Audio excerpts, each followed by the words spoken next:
राधे राधे सभी को। कैसे हैं आप सभी? आई होप कि आप सब अच्छे होंगे। आपकी तैयारी भी काफ़ी अच्छी चल रही होगी और अपनी अपनी तरफ से आप जितना हो सके उतनी मेहनत कर रहे होंगे।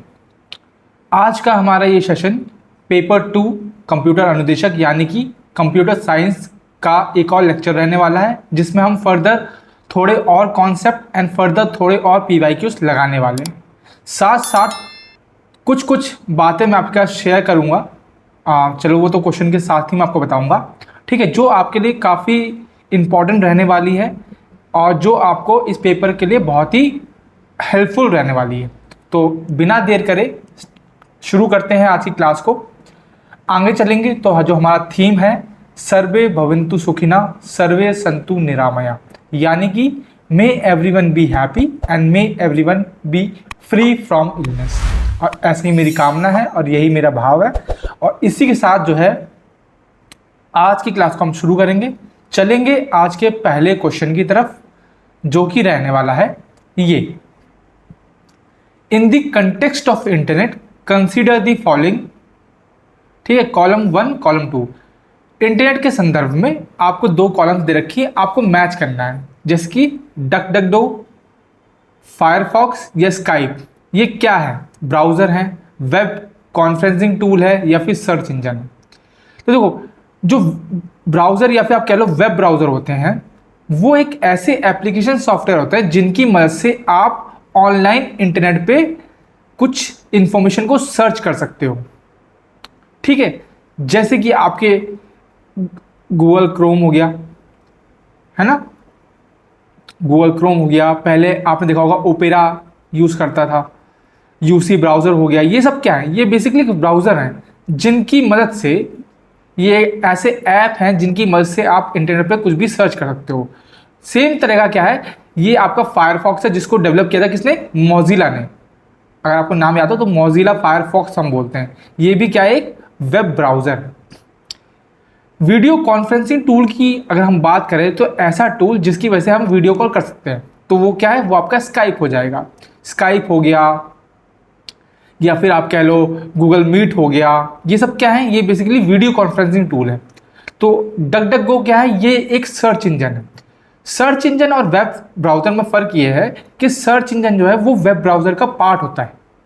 ठीक है, वेब ब्राउज़र एक ऐप है, उसके अंदर जो सर्विसेज है, one of the services search engine, जहां पे आप डाल के जो है इंफॉर्मेशन रिट्रैक्ट करते हैं, सर्च करते हैं। जैसे कि गूगल हो गया आपका, बिंग हो गया आपका। ये क्या है? देखो, जैसे गूगल क्रोम है, गूगल क्रोम में आप खोलते हो, गूगल क्रोम में आप गूगल पे जाते हो, फिर वहां सर्च करते हो। तो गूगल क्या है? बेसिकली वो एक सर्च इंजन है। ठीक है, तो इस तरह से आपको मैच करना था। तो क्या हो जाएगा? P का 3, Q का 1 और R का 2, यानी कि ऑप्शन नंबर 3 आपका सही हो जाएगा। ठीक है, तो ये चीज आपको समझनी थी। आगे आते हैं, सिमिलर टाइप का क्वेश्चन है, पूछा है which of the following is an offline messaging app. अब देखो, मैसेजिंग ऐप जो है वो दो तरह के हैं, क्योंकि देखो आपको पता है पहले जो है इंटरनेट रिचार्ज करना काफ़ी महंगा था। इसकी वजह से पहले जो यूज़ होते थे वो थे ऑफलाइन मैसेजिंग ऐप, जो किसकी हेल्प लेते थे? जो ब्लूटूथ वगैरह, जो ब्लूटूथ वगैरह सर्विस होते हैं ना, इनकी हेल्प लेकर मैसेज आप भेज सकते थे। अब क्योंकि जो है इंटरनेट इजी है, एक्सेसिबल है, हर जगह आप ले और रिचार्ज भी ठीक ठाक है, तो अब क्या है, ऑनलाइन जो है मैसेजिंग ऐप आने लगे। ठीक है, जिसका एग्जांपल जो है जैसे कि आप, अच्छा देखो, जैसे बिंग है, बिंग तो अभी मैंने बताया, ये क्या है? ये आपका माइक्रोसॉफ्ट का डेवलप किया हुआ क्या है? सर्च इंजन है। तो इसको तो आप इजीली एलिमिनेट कर सकते थे। ठीक है, ये तो होगा नहीं क्योंकि यहाँ पे मैसेजिंग ऐप पूछा है। येंडेक्स भी आपका एक रशियन सर्च इंजन है। ठीक है, तो ये भी ये नहीं है। लाइकोस भी नहीं है। तो क्या है? वोजर। वोजर जो है वो आपका ऑफलाइन मैसेजिंग ऐप था। ये चीज़ आपको याद रखनी है। अब ऑनलाइन में क्या हो जाएंगे? ऑनलाइन में जैसे व्हाट्सएप हो गया, है ना, व्हाट्सएप हो गया या फिर टेलीग्राम हो गया। ये सब क्या है? ये मैसेजिंग ऐप है जिनमें आप मैसेज कर सकते हो। ठीक है, तो ये चीज़ आपको याद रखनी है। ओके ओके, आगे आते हैं थर्ड क्वेश्चन पे।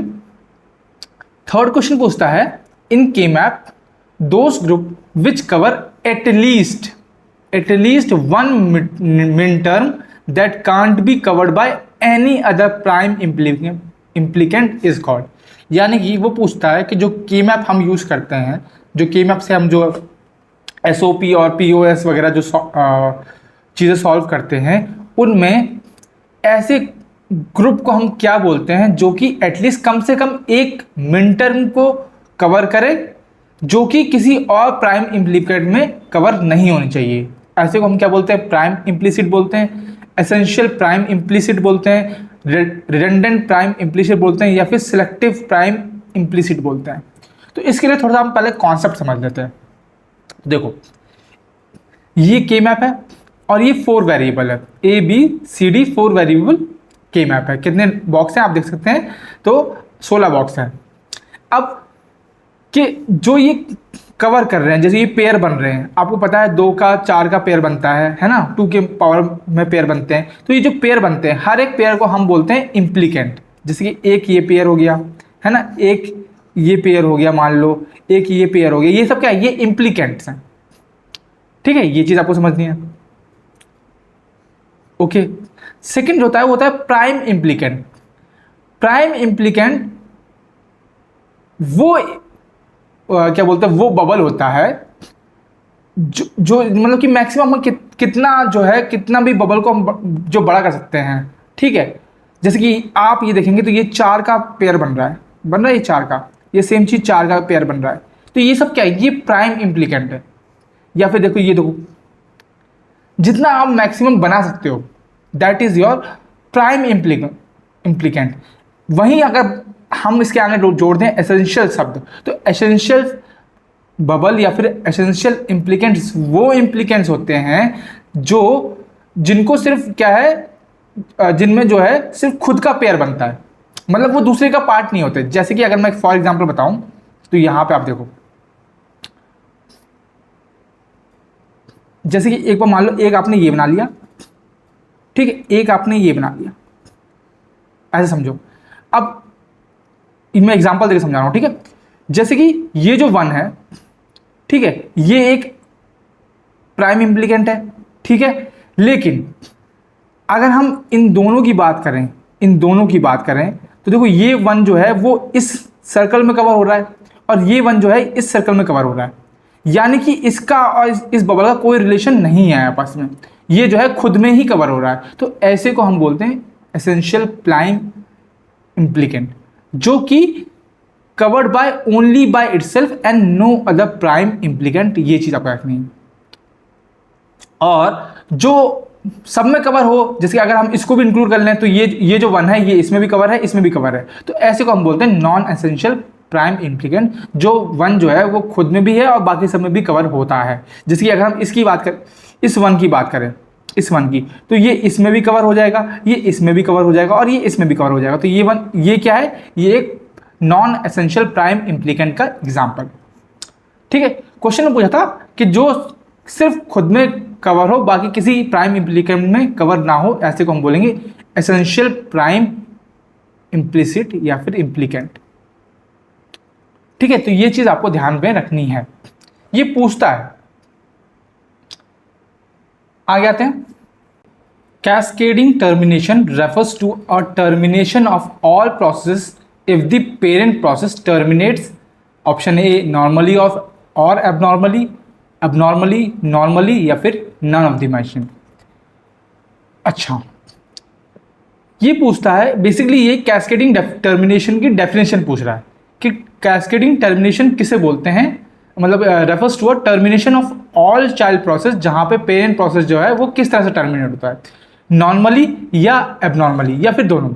तो आपको समझना होगा, अगर मैं बोल रहा हूं कि एक प्रोसेस जो है वो नॉर्मली टर्मिनेट हुआ है, यानी कि उसने अपना एग्जीक्यूशन जो है वो अपने काम जो है वो फिनिश कर लिया है, इट हैज़ फिनिश्ड एग्जीक्यूशन, तो नॉर्मली जो है वो टर्मिनेट हुआ है। एबनॉर्मली की जब मैं बात करता हूँ तो मैं बात करता हूँ कि मतलब कुछ ना कुछ दिक्कत आई है, या मतलब कि ड्यू टू एरर कह लो आप, या फिर किल सिग्नल उसको देखने को मिला है, इसलिए प्रोसेस को जो है एबनॉर्मली टर्मिनेट कर दिया गया है। ठीक है, तो कास्केडिंग टर्मिनेशन क्या है? बेसिकली ये ऐसी टर्मिनेशन है जहां पे जो चाइल्ड प्रोसेस है उनको टर्मिनेट कर दिया जाता है, चाहे पेरेंट प्रोसेस जो है वो नॉर्मली टर्मिनेट हो या फिर एग्जीक्यूट एबनॉर्मली टर्मिनेट हो। किसी भी केस में अगर कुछ भी हो रहा है तो उससे फर्क नहीं पड़ता, फिर भी जो है regardless of whether the parent process terminate normally और एबनॉर्मली, जो चाइल्ड प्रोसेस है उनको टर्मिनेट कर दिया जाता है। ठीक है, ये बोलता है कास्केडिंग टर्मिनेशन। ओके, डेफिनेशन की बात करूं तो it is an operating system feature where the stop of a parent process cause the automatic stop of all its child and descendant process. ये चीज आपको समझनी है कि पेरेंट प्रोसेस में थोड़ा सा भी क्या बोलते हैं दिक्कत आई तो ऑटोमेटिकली उसके बच्चे जो है, उसके बच्चे के जो प्रोसेस वगैरह हैं जो सब है उनको सबको रोक दिया जाएगा। ठीक है, क्योंकि सिस्टम जो है does not allow child task to run alone. ठीक है, ये वो साइकिल है जो आपको पता होनी चाहिए कि पेरेंट जो है किस तरह से जो है काम पूरा करके वेट में जाता है ना। चाइल्ड जो है पहले एग्जीक्यूट में जाएगा, फिर एग्जिट में जाएगा, फिर वेट में उसका जो है क्या बोलते हैं जो टेबल होता है उसमें उसका नाम कटता है, फिर आगे जो है ये पूरा प्रोसेस चलता है। ये चीज़ आपको पता होनी चाहिए। ठीक है, आगे आते हैं। बाइनरी कोडेड डेसिमल यानी कि BCD number express each digit in a bit, byte, nibble या फिर ऑल दी अबव। तो BCD के बारे में पता होना चाहिए।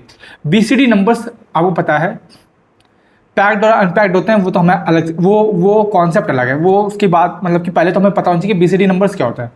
तो ऐसे नंबर जो हर एक डेसिमल डिजिट को, डेसिमल डिजिट क्या होता है 0 से 9, तो BCD numbers are those numbers that represent each decimal digit यानी कि 0 to 9 using a 4-bit binary code। ठीक है, it represent each decimal digit using a 4-bit binary code, यानी 4 बिट का बाइनरी कोड में हर एक डेसिमल को ये शो करते हैं। जैसे कि मैं बात करूं, अगर मैं लिखूं 11, ठीक है, ये 11 एक डेसिमल वैल्यू है। इसको अगर मैं BCD में लिखने की कोशिश करूंगा तो ये इस प्रकार होगा। ये नंबर के लिए अलग से 4 डिजिट का कोड बनेगा और ये नंबर के लिए अलग से 4 डिजिट का कोड बनेगा। आपको पता है 2 की पावर 0, 2 की पावर 1, ये तो बताने की जरूरत ही नहीं है। तो एक को कैसे लिखेंगे? एक को हम लिखेंगे ऐसे, ठीक है, और इस एक को कैसे लिखेंगे? हम लिखेंगे ऐसे। तो 11 को अगर हम BCD में लिखेंगे तो कुछ इस प्रकार लिखेंगे 0001 0001। ये आपका BCD फॉर्मेट होगा।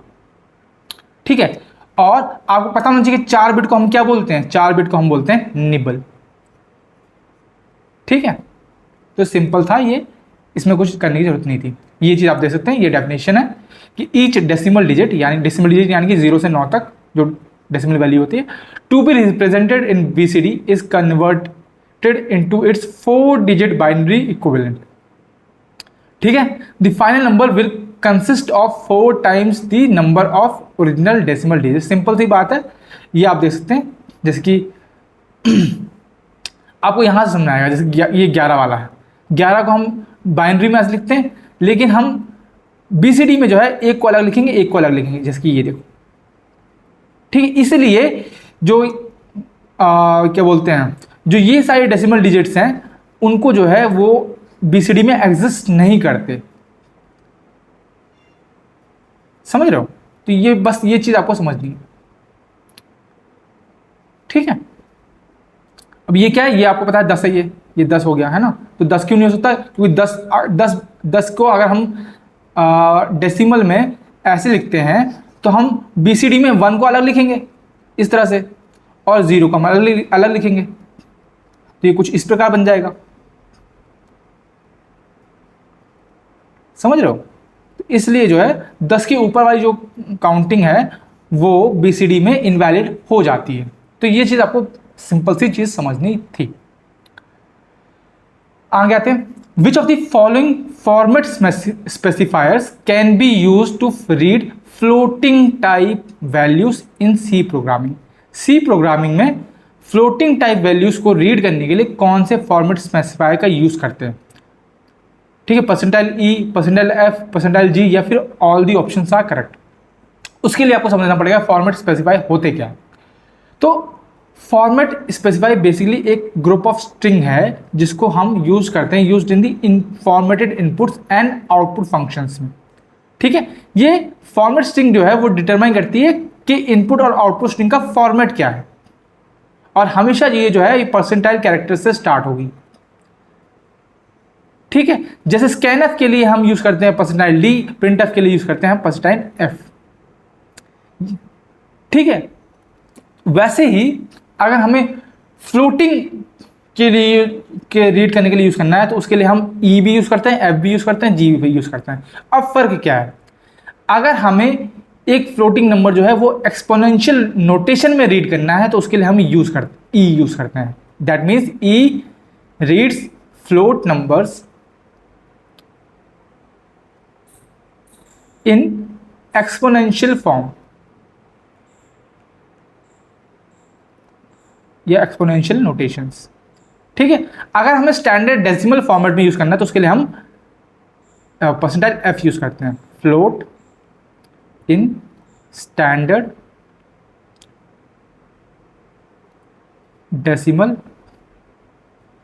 फॉर्मेट। ठीक है, अगर हम जी यूज करते हैं तो ये बेसिकली ई और एफ के बीच में जो है ऑटोमेटिकली चूज करता है बेस्ड ऑन वैल्यू ब्रेविटी, और ये क्या करता है, it chooses automatically chooses between E and F. ठीक है, ये चीज आपको बताना चाहिए। तो all the options would be the correct. ठीक है, ये चीज आपको पता होनी चाहिए। जस्ट हम देखो, जो हमारे PYQs है ना, ये बेसिकली आपको रिवीजन करने के लिए बहुत हेल्पफुल रहेंगे, क्योंकि साथ साथ ऐसा नहीं है कि सिर्फ मैं क्वेश्चन ही करा जा रहा हूँ, सिर्फ मैं आंसर ही टिक करा रहा हूँ, मैं आपको थोड़ा सा कॉन्सेप्ट भी बता रहा हूँ।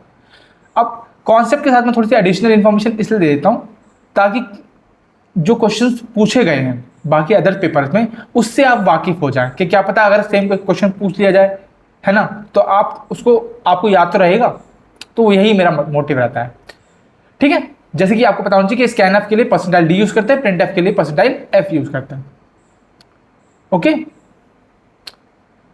The use of technology to enhance learning process is called dash in education. ठीक है, यूज ऑफ टेक्नोलॉजी को अगर हम कुछ सीखने के लिए, ठीक है, जैसे स्कूल में अगर हम बच्चों को सिखाने के लिए टेक्नोलॉजी का इस्तेमाल करते हैं तो उसको हम क्या बोलते हैं? तो ये सिंपल सी बात है, ये सिंपल सा क्वेश्चन है। It is known as ICT। ICT का फुल फॉर्म आपको पता होना चाहिए। It is information and communication technology. लिख देता हूं मैं, इंफॉर्मेशन एंड कम्युनिकेशन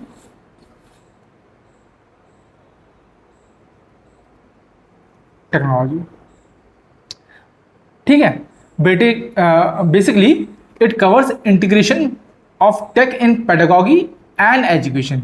आप सिंपल समझ लो, पेडागॉगी और एजुकेशन में जो टेक का इस्तेमाल होता है that is known as ICT, और इसका स्पेशल सब्जेक्ट भी होता है जिसमें हम सिखाते भी हैं कि बच्चों को कैसे क्या बोलते हैं, किस तरह से टेक्नोलॉजी की मदद से जो है पढ़ाया जाता है। जिसकी अभी मैं पढ़ा रहा हूँ वो PPT की मदद से पढ़ा रहा हूँ।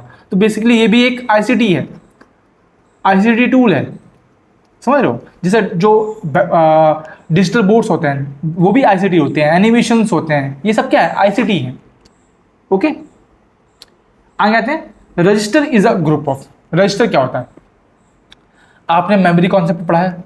मेमोरी कॉन्सेप्ट में आपने ऐसी मेमोरीज पढ़ी होंगी जो कि क्या बोलते हैं, कंप्यूटर CPU के अंदर होती हैं और जो कि फास्ट एक्सेस करने के लिए जानी जाती हैं।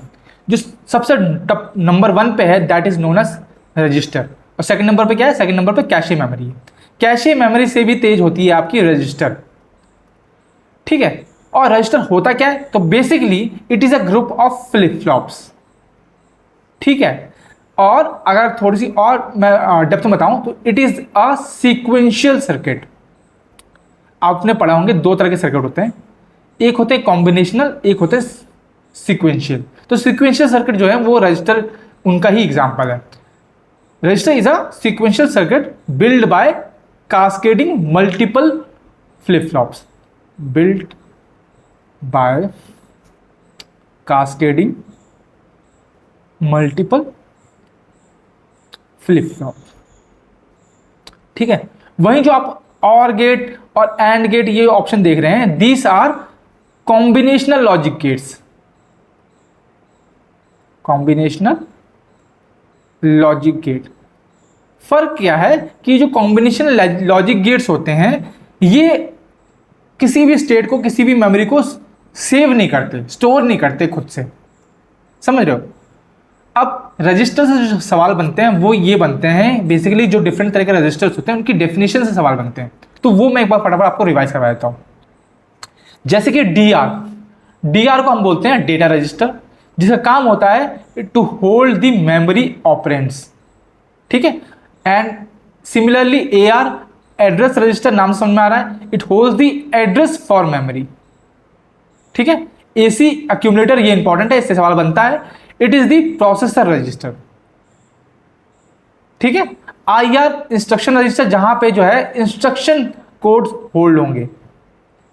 ठीक है, इंस्ट्रक्शन होल्ड होंगे। पीसी जो है प्रोग्राम काउंटर, ये भी इंपॉर्टेंट है, इससे क्वेश्चन बनता है, ये हर एक इंस्ट्रक्शन का एड्रेस होल्ड करके रखता है। टीआर, जिसको हम टेम्पररी रजिस्टर बोलते हैं, ये होल्ड करता है टेम्पररी डेटा, नाम समझ में आ रहा है। आईएनपीआर जो है इनपुट रजिस्टर है, इट होल्ड्स इनपुट कैरेक्टर, और ओयूटीआर जो है आउटपुट रजिस्टर है, ये आउटपुट कैरेक्टर जो है वो होल्ड करता है। ऐसे ही होता है आपका मेमोरी एड्रेस रजिस्टर। ठीक है, समझ गए। और ये MAR कुछ नहीं है, ये आपका बेसिकली एड्रेस रजिस्टर ही है, इसी को हम AR भी बोलते हैं, इसी को हम MAR भी बोलते हैं। ऐसे ही होता है मेमोरी बफर रजिस्टर। ठीक है, तो ये इनकी आपको बेसिकली सिर्फ और सिर्फ डेफिनेशन पता होनी चाहिए। जैसे कि जो प्रोग्राम काउंटर है वो इंस्ट्रक्शन का एड्रेस होल्ड करता है, जबकि जो इंस्ट्रक्शन रजिस्टर है वो इंस्ट्रक्शन का कोड होल्ड करता है, ये फर्क है। ठीक है, आगे आते हैं। The word which describe the importance of software design. कौन सा शब्द जो है वो सॉफ्टवेयर डिजाइन की इंपॉर्टेंस को दर्शाता है? कॉम्प्लेक्सिटी, क्वालिटी, एफिशिएंसी या एक्यूरेसी। तो देखो कॉम्प्लेक्सिटी, मतलब अगर हम बात करते हैं, आपने कॉम्प्लेक्सिटी नाम सुना होगा कहाँ पे, कि बताओ स्पेस कॉम्प्लेक्सिटी क्या है, टाइम कॉम्प्लेक्सिटी क्या है, एल्गोरिथम में हमने देखा होगा। तो वो बेसिकली क्या है, कॉम्प्लेक्सिटी मतलब क्या है, ये ड्रॉबैक है basically, it is a drawback जिसको सॉफ्टवेयर डिजाइन क्या करता है, एम करता है मिनिमाइज करने के लिए। It is a drawback that software design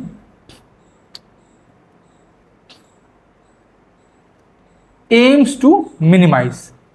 चाहे वो हम बात करें स्पेस कॉम्प्लेक्सिटी की, चाहे हम बात करें टाइम कॉम्प्लेक्सिटी की। ठीक है, तो हर जो सॉफ्टवेयर है वो ये कोशिश करता है कि चाहे स्पेस कॉम्प्लेक्सिटी हो चाहे टाइम हो, वो मिनिमाइज कर सकें। तो ये तो सॉफ्टवेयर डिजाइन की इंपॉर्टेंस नहीं बताएगा। हम बात करें क्वालिटी, तो क्वालिटी इसका सही आंसर हो जाएगा। अब एफिशिएंसी और एक्यूरेसी क्यों नहीं होंगे? क्योंकि एफिशिएंसी और एक्यूरेसी जो है वो बेसिकली क्वालिटी के ही एट्रीब्यूट्स हैं। ये दोनों जो हैं दीज आर एट्रीब्यूट्स, या फिर कह लो मैट्रिक्स ऑफ क्वालिटी। ये चीज आपको पता होनी चाहिए। ठीक है, आगे आते हैं। What is the port number of HTTP? HTTP का पोर्ट नंबर क्या है? अच्छा, एक क्वेश्चन ये है, HTTPS भी होता है, उसका पोर्ट नंबर भी आपको पता होना चाहिए, वो क्या होता है। तो HTTP जिसका फुल फॉर्म है हाइपर टेक्स्ट ट्रांसफर प्रोटोकॉल, इसका पोर्ट नंबर है 80। 25 किसका है? तो 25 सिंपल मेल ट्रांसफर प्रोटोकॉल का है, SMTP का। 20-21 जो है वो फाइल ट्रांसफर प्रोटोकॉल के हैं, और 23 जो है वो आपका टेलनेट का पोर्ट नंबर है। ऐसे ही पोर्ट नंबर आपको बाकी सबके याद होने चाहिए, तो यहाँ पे आपको मेंशन कर रखें। ठीक है, 20-21 मैंने बता दिया। एक्चुअली में क्या है, 20 जो है वो डेटा ट्रांसफर के लिए यूज होता है, और 21 जो है डेटा कंट्रोल के लिए यूज होता है FTP में। ठीक है। 22 जो है वो आपका सिक्योर शेल जो क्या बोलते प्रोटोकॉल है उसका है, SSH का है, ठीक है। 23 टेलनेट का मैंने बता दिया, 25 SMTP का ये मैंने बता दिया। 53 जो है वो DNS डोमेन नेम सर्वर के लिए जो यूज होता है। अब डोमेन नेम सर्वर से भी क्वेश्चन बनता है, वो होता क्या है तो आपको पता होना चाहिए। बेसिकली हर एक डोमेन को जो है एक IP एड्रेस मिलना चाहिए, तो that is your domain name system, जो ये प्रोवाइड करता है हर एक सिस्टम को। जैसे मान लो कि मेरी कोई साइट है, है नहीं, इन फ्यूचर होगी। जैसे मान लो मेरी कोई साइट है, जैसे मैंने लिखा www.chauhaneducation.com। अब इसको अगर इंटरनेट पे है तो इंटरनेट पे जो है इसका एड्रेस कैसे पता चलता है, IP एड्रेस से, है ना। तो इसको एक IP एड्रेस जो सिस्टम देता है, जैसे मान लो इसको दिया 110.80.0.1 ये मिला, ठीक है। तो ये कौन प्रोवाइड करता है, ठीक है। तो डोमेन नेम बेसिकली हर एक क्या बोलते हैं डोमेन को ट्रांसलेट करता है या फिर मतलब बनाता है, लिंक करता है एक IP एड्रेस के साथ। ये चीज़ आपको ध्यान में रखनी है।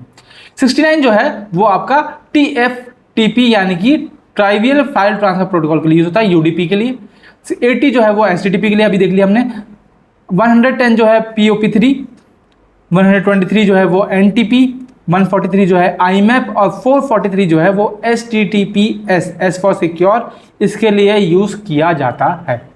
तो ये इनसे पोर्ट नंबर से क्वेश्चंस बनते हैं, ये चीज आपको ध्यान में रखनी है, ठीक है। आगे आते हैं। ARP स्टैंड्स फॉर, ARP की फुल फॉर्म क्या है, address routing protocol, address routing packet, address resolution protocol या फिर एड्रेस राउटिंग प्रोग्राम। तो ARP की फुल फॉर्म है एड्रेस रेजोल्यूशन प्रोटोकॉल। ARP और एक होता है RARP, reverse address resolution protocol. ये आप दोनों इनको क्या बोलते हैं, आतापी वातापी समझ सकते हो, दोनों जो है जुड़ो भाई हैं। एक काम सीधा करता है तो एक काम उल्टा करता है, मतलब ऐसे समझ लो आप। तो अगर मैं बात करूं ARP तो ARP क्या बेसिकली क्या करता है, जो आपके IP एड्रेस होते हैं, है ना, उनको मैप करता है मैक एड्रेस से। जो IP एड्रेस होते हैं उनको मैप करता है मैक एड्रेस से। मतलब कि अगर आपका IP एड्रेस है और आपको पता करना है कि मैक एड्रेस क्या है, तो आप ARP की मदद से पता कर सकते हो। अगर हमें मैक से IP एड्रेस खोजना है तो हम यूज करते हैं RARP का। बस इतनी सी चीज आपको समझनी है, ठीक है। यहां पे आप देख सकते हैं, ये एग्जांपल है, यहां पे आप समझ सकते हैं, ठीक है। जैसे कि माई फिजिकल एड्रेस इज दिस, ये आपको मैक एड्रेस दे रखा है और मैं अपना IP एड्रेस ढूंढ रहा हूं, ठीक है। तो बताओ कौन सा, इस केस में क्या है, कौन सा क्या बोलते हैं प्रोटोकॉल यूज होगा, तो इसमें होगा RARP। मैक एड्रेस से आप IP एड्रेस खोज रहे हैं तो यहां पे यूज होता है RARP। अगर सेम चीज है, अगर मुझे IP एड्रेस पता होता और मैं मैक एड्रेस को खोज रहा होता तो मैं यूज करता ARP, एड्रेस रेजोल्यूशन प्रोटोकॉल, ठीक है। बस ये चीज आपको समझनी थी और इसके बाहर जो है कॉन्सेप्ट ज़्यादा नहीं पूछता है। 12th क्वेश्चन पे आते हैं। Secure hash algorithm SHA-1 hash of message digest.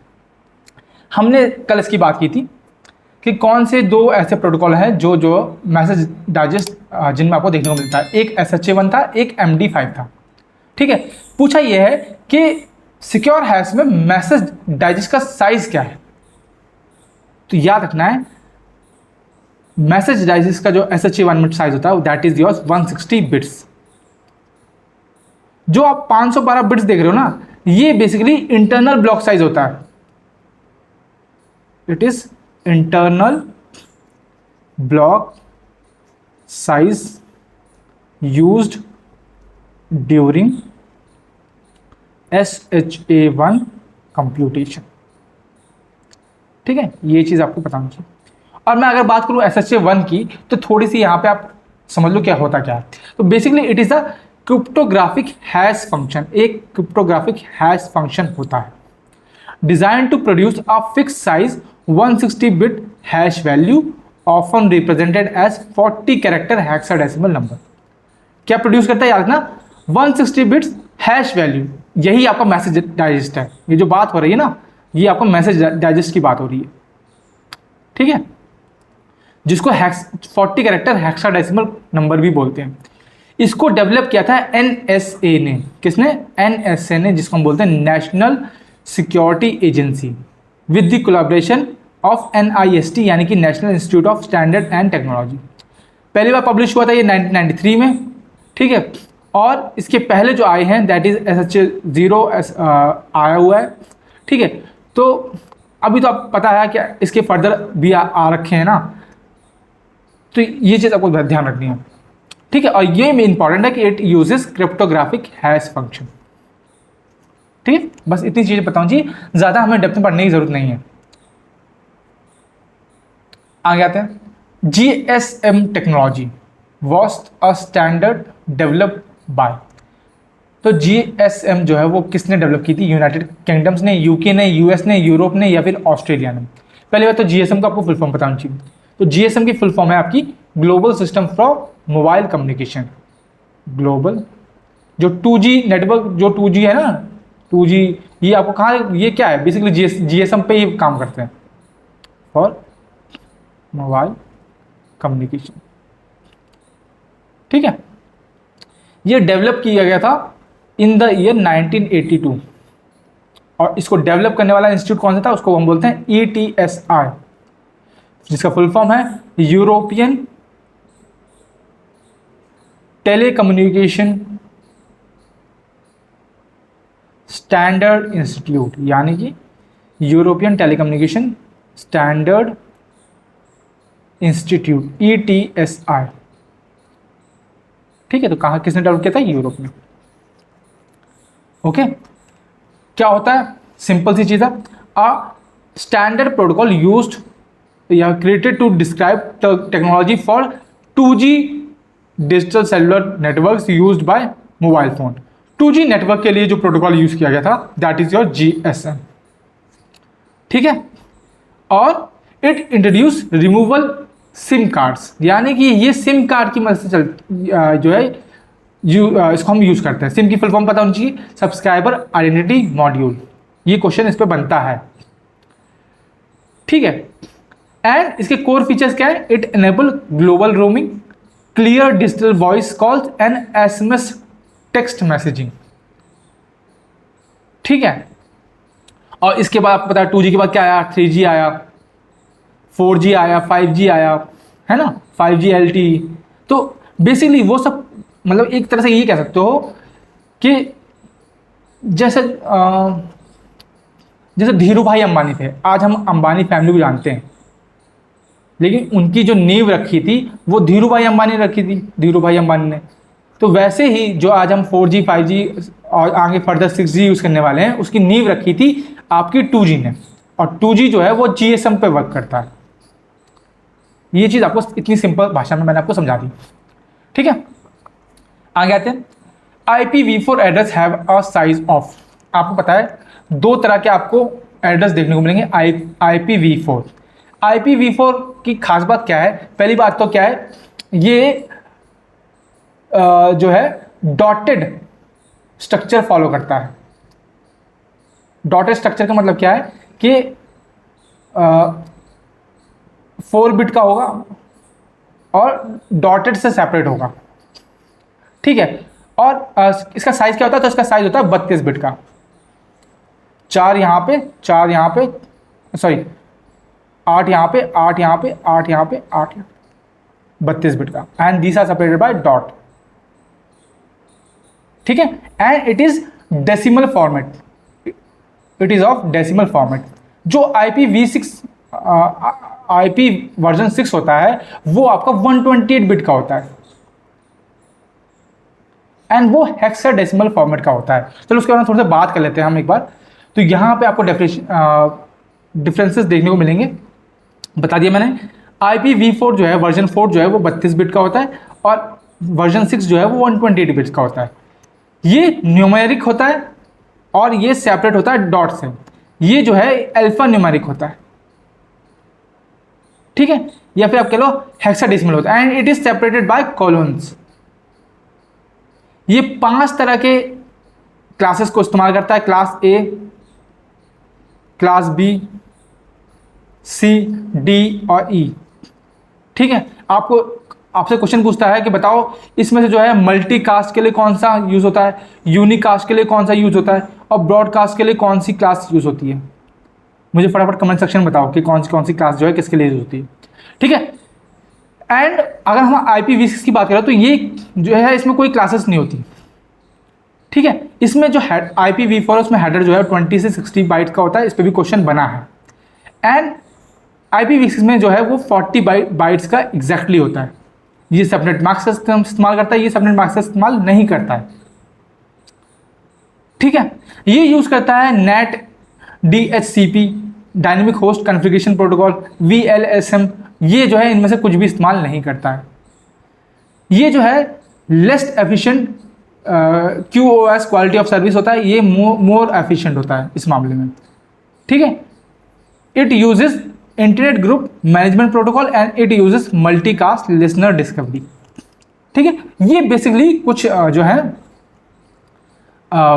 Differences हैं, जिसमें से आपको जो है कितने साइज का होता है ये पता होना चाहिए। और ये डेसिमल न्यूमेरिक फॉर्मेट होता है, सेपरेटेड बाय डॉट होता है। ये इसमें 5 क्लासेस होती हैं और इसका हेडर साइज जो है 20 से 60 बिट होता है, ये आपको बताना चाहिए, बाइट होता है। ये जो है 128 बिट का होता है, ये अल्फा न्यूमेरिक होता है और ये इसमें जो है सेपरेशन कॉलम्स की मदद से होता है। इसमें कोई क्लासेस नहीं होती और इसका हेडर साइज जो है वो 40 बाइट्स का होता है, ना कम ना ज़्यादा, एग्जैक्टली 40, ठीक। ये कुछ चीज़ आपको पता होनी चाहिए। आगे आते हैं। अब proxy firewall filter works at, आपसे पूछा है कि जो प्रॉक्सी फायरवॉल फिल्टर है वो कहाँ पे इस्तेमाल होता है। आपने फायरवॉल के बारे में पता है। फायरवॉल बेसिकली क्या करती है, अनऑथराइज एक्सेस को जो है आने से रोकती है, फिल्टर करती है। उसका एक टाइप है प्रॉक्सी फायरवॉल फिल्टर।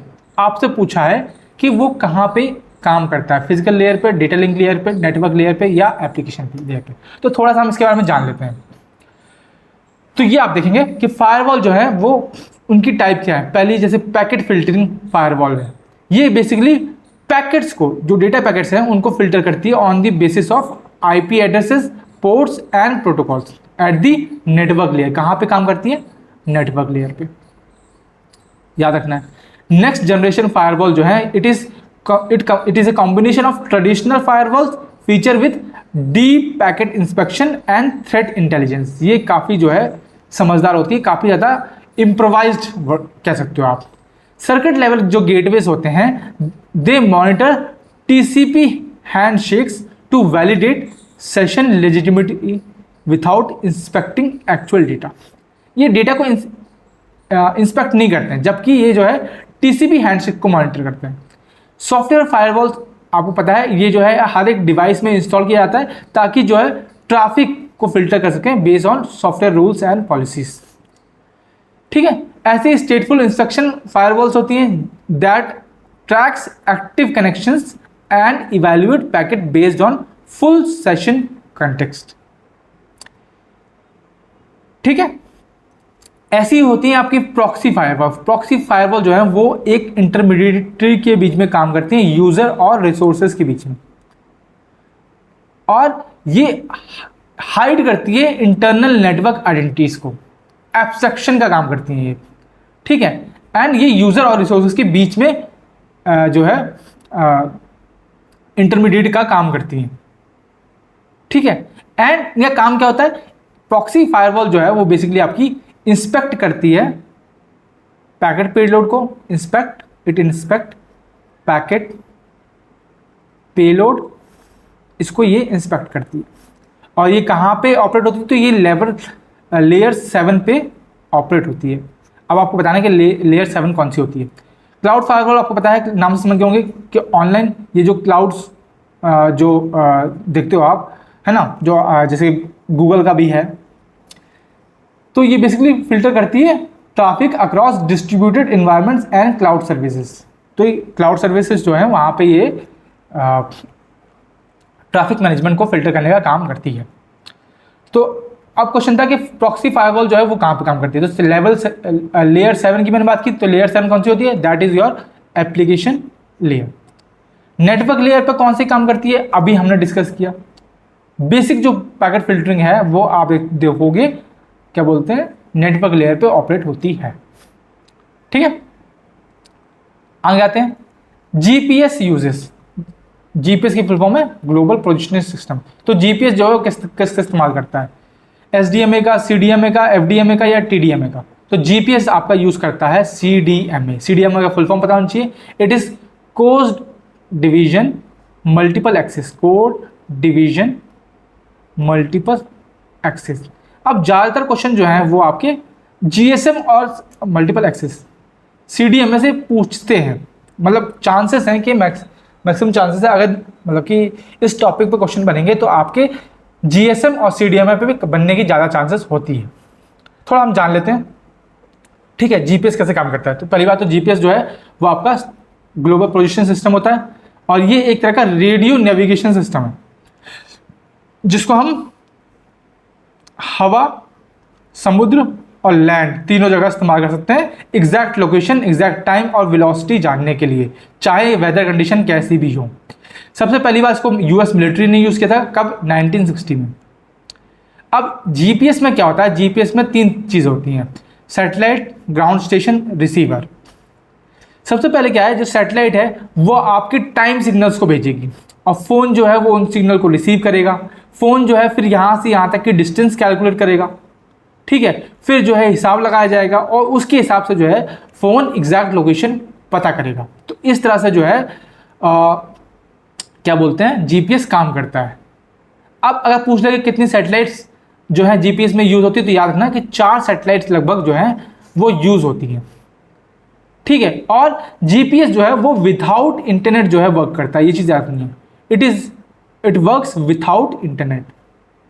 एंड मौसम कैसा भी हो, वेदर कंडीशन कैसी भी हो, ये आपको एग्जैक्ट लोकेशन दे के देगा बेस्ट एक्यूरेसी के साथ।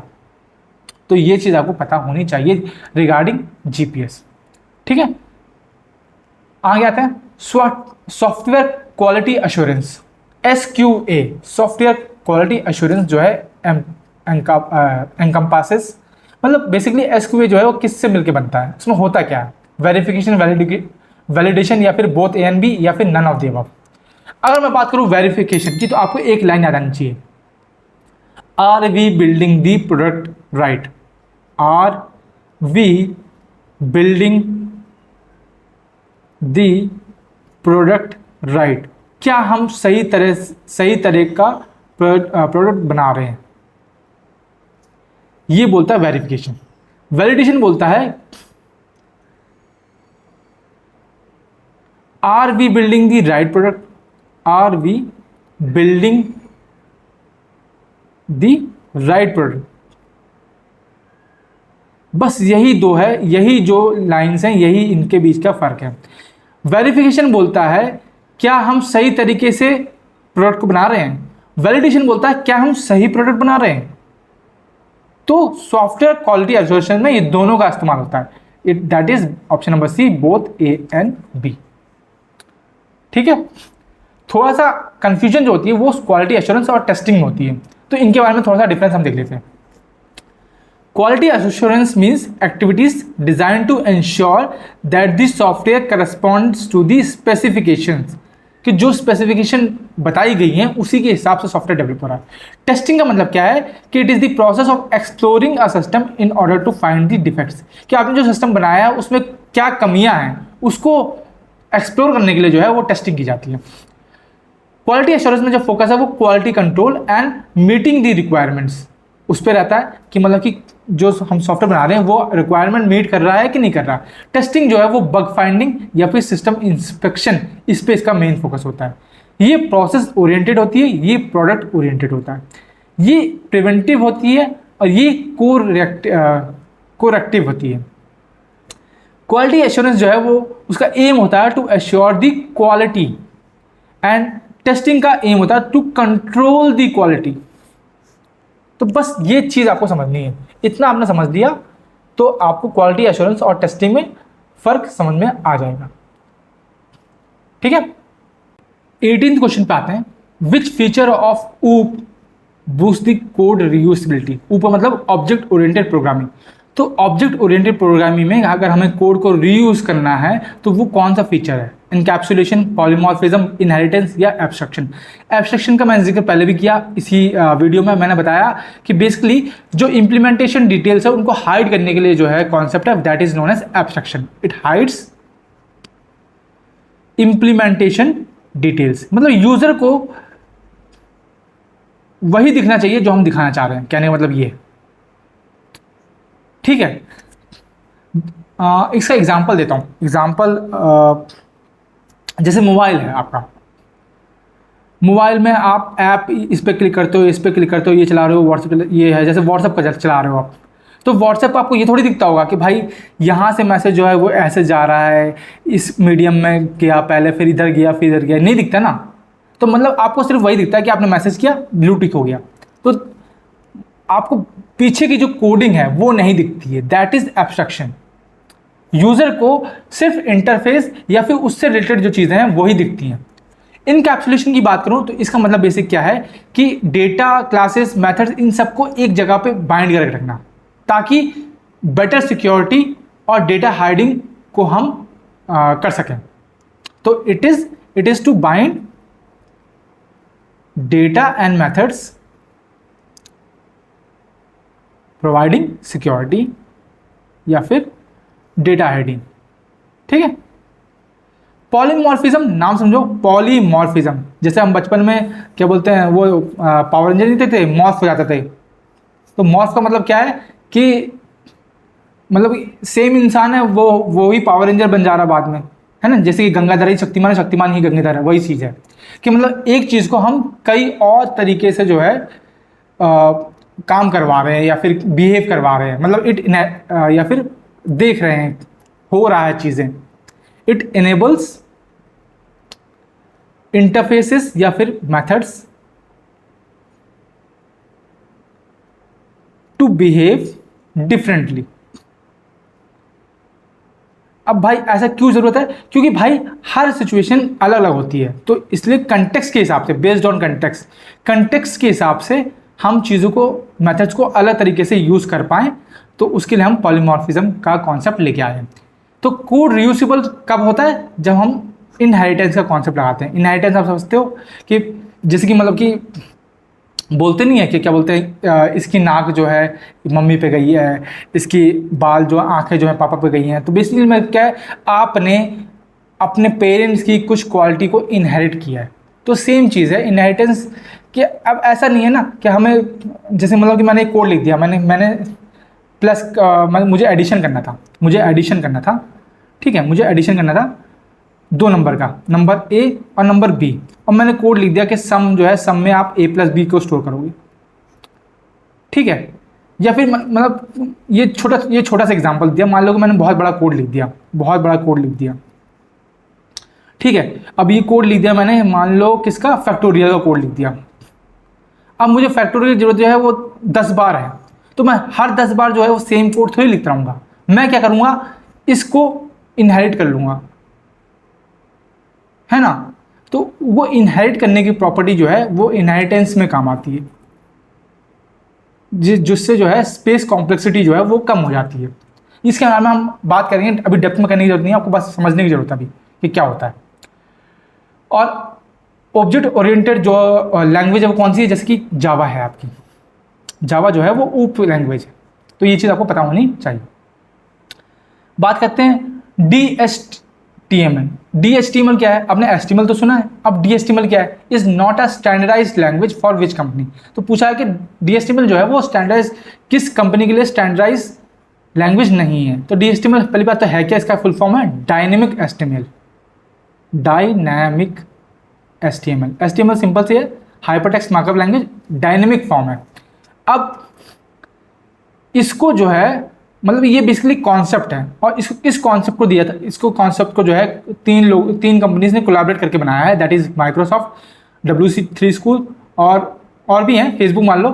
तो इनका कॉन्सेप्ट है। अब बेसिकली ओरेकल जो है इसको स्टैंडर्डाइज्ड लैंग्वेज नहीं मानती है। अब DHTML क्या है, अगर मैं सिंपल भाषा में समझाऊं तो DHTML is the combination of HTML plus CSS और प्लस जावास्क्रिप्ट। इन सभी का कॉम्बिनेशन को हम DHTML बोलते हैं। ये चीज़ आपको ध्यान रखनी है, ठीक है। आते हैं आज के लास्ट क्वेश्चन पे। ओके, ये आज का लास्ट क्वेश्चन रहने वाला है। Which of the following is not a symmetric की क्रिप्टोग्राफिक एल्गोरिथम। निम्नलिखित में से कौन सा जो है सिमेट्रिक की क्रिप्टोग्राफिक एल्गोरिथम नहीं है।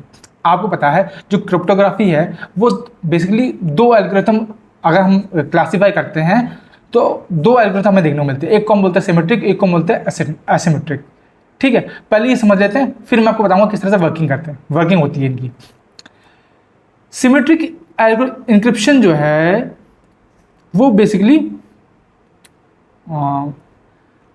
कंसिस्ट ऑफ वन की फॉर इंक्रिप्शन एंड डिक्रिप्शन। यानी इंक्रिप्शन क्या होता है, डेटा को किसी सिक्योर कोड में बदलना, उसको हम बोलते हैं इंक्रिप्शन। और फिर उस सिक्योर डेटा को ओरिजिनल डेटा में बदलना, उसको हम बोलते हैं डिक्रिप्शन। तो इस दोनों प्रोसेस के लिए जो है सिमेट्रिक इंक्रिप्शन में सिंगल की का इस्तेमाल होता है। एसिमेट्रिक में एक पब्लिक की इस्तेमाल होती है, एक प्राइवेट की इस्तेमाल होती है, इंक्रिप्शन और डिक्रिप्शन के लिए अलग, ठीक है। सिमेट्रिक की जो है वो काफ़ी क्विकर होता है क्योंकि इसमें दोनों के लिए एक ही चाबी की जरूरत है। मतलब दो, मान लो ऐसा है, दो ताले खोलने हैं आपको, अगर एक ही चाबी से दोनों ताले खोलने हैं तो बहुत आसान होगा। दो चाबी से खुलने होंगे तो टाइम थोड़ा ज़्यादा लगेगा। एग्जाम्पल है इसके RC4, AES, DES, 3DES या फिर क्वाड एल्गोरिथम। ये एल्गोरिथम है जो सिमेट्रिक एन्क्रिप्शन को फॉलो करते हैं। RSA, डिफी-हेलमैन, ECC, EL-गैमल और DSA जो है वो एसिमेट्रिक एल्गोरिथम है। आपसे यहाँ पे जो पूछा है वो क्या पूछा है, वो नॉट असिमेट्रिक यानी कि एसिमेट्रिक का पूछा है। एसिमेट्रिक क्या है, RC4 ये तो आपका सिमेट्रिक है, ब्लोफिश भी आपका सिमेट्रिक है, DES भी आपका सिमेट्रिक है, डिफी-हेलमैन जो है वो आपका एसिमेट्रिक है, ठीक है। अब थोड़ी सी मैं यहाँ पे वर्किंग दिखा देता हूँ, वर्किंग आपको इससे आप थोड़ा सा और क्लियर हो जाएंगे। तो यहाँ पे आप देख सकते हैं, ठीक है। यहाँ पे देखो सेम की का इस्तेमाल हुआ है इनक्रिप्ट करने के लिए, डिक्रिप्ट करने के लिए। जैसे सेंडर है, सेंडर ने प्लेन टेक्स्ट को इनक्रिप्ट किया एक चाबी से, ठीक है, और उसको साइफर टेक्स्ट में बदल दिया, ठीक है। प्लेन टेक्स्ट को साइफर टेक्स्ट में बदलने के लिए जो है इनक्रिप्शन एल्गोरिथम का इस्तेमाल होता है। एक चाबी से साइफर टेक्स्ट में बदल दिया, अब उसी साइबर टेक्स्ट को डिक्रिप्ट किया रेसिपिएंट ने प्लेन टेक्स्ट में रेसिपिएंट की प्राइवेट की से, मतलब सेम की से।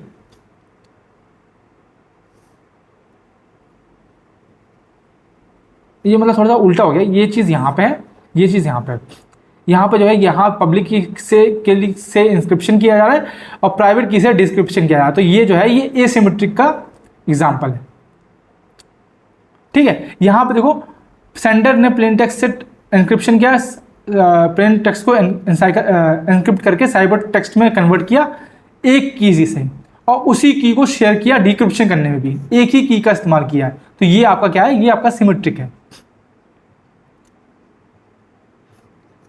समझ रहे हो। तो ये चीज़ आपको ध्यान में रखनी है, ओके। ये थोड़ा सा मतलब कि ऊपर नीचे हो गया वो थोड़ा सा उनके जो डेफिनेशन है, ओके। तो यहीं पे हमारी आज की क्लास जो है वो ख़त्म होती है। आई होप कि क्लास आपके लिए बहुत ज़्यादा प्रोडक्टिव रही होगी और अच्छी खासी इन्फॉर्मेशन आपको मिली होगी इस क्लास के द्वारा, एंड आपको समझ में आया होगा कि किन टॉपिक से जो है किस तरह के क्वेश्चंस आपको देखने को मिलेंगे, खासकर नेटवर्किंग से, क्योंकि नेटवर्किंग जो है वो अच्छा खासा रोल प्ले करने वाली है इस बार भी पेपर में क्वालिफाई करने के लिए। तो उसको अच्छे से ध्यान देना है, ठीक है। बाकी ऐसे ही हम क्लास कोशिश करूँगा, शायद एक दो क्लास और बची हुई हैं उसमें मैं कोशिश करूँगा, क्योंकि एक्चुअली में क्या है ना, हम धीरे धीरे कर तो रहे हैं बट अब टाइम भी एकदम एंड पे आ गया और मैं चाहता हूँ कि लास्ट के 10 दिन आपको जो है कम से कम रिवीजन करने के लिए आपको मिले, जिससे आपने जो भी पढ़ा है अभी तक जितना भी पढ़ा है वो पूरा आप रिवाइज कर सको। एंड उसके लिए मैं आपको बताऊंगा भी किस तरह से करना है। उसके लिए मैं आपको अलग से वीडियो ला दूंगा कि लास्ट 10 दिन के लिए आपको किस तरह से जो है अपने आप को प्रिपेयर करना है मेंटली, ताकि आप एग्ज़ाम में जाके नर्वस ना हो, है ना। क्योंकि भाई सिर्फ प्रिपरेशन ही इम्पोर्टेंट नहीं है, आप एग्ज़ाम टाइम में भी वहाँ पे भी आपका दिमाग जो है अच्छी तरह से काम कर पाए, ये भी बहुत ज़रूरी है। क्योंकि कई बार जो है बच्चे ब्लैंक हो जाते हैं, खूब पढ़े लिखे बच्चे हैं, मतलब खूब मेहनत करते हैं, लेकिन फिर वो एग्ज़ाम में अच्छा स्कोर नहीं कर पाते। तो वो चीज़ भी मैं डिस्कस करूँगा, ठीक है। तो बस मिलते हैं अगले वीडियो में, तब तक के लिए राधे राधे सभी को।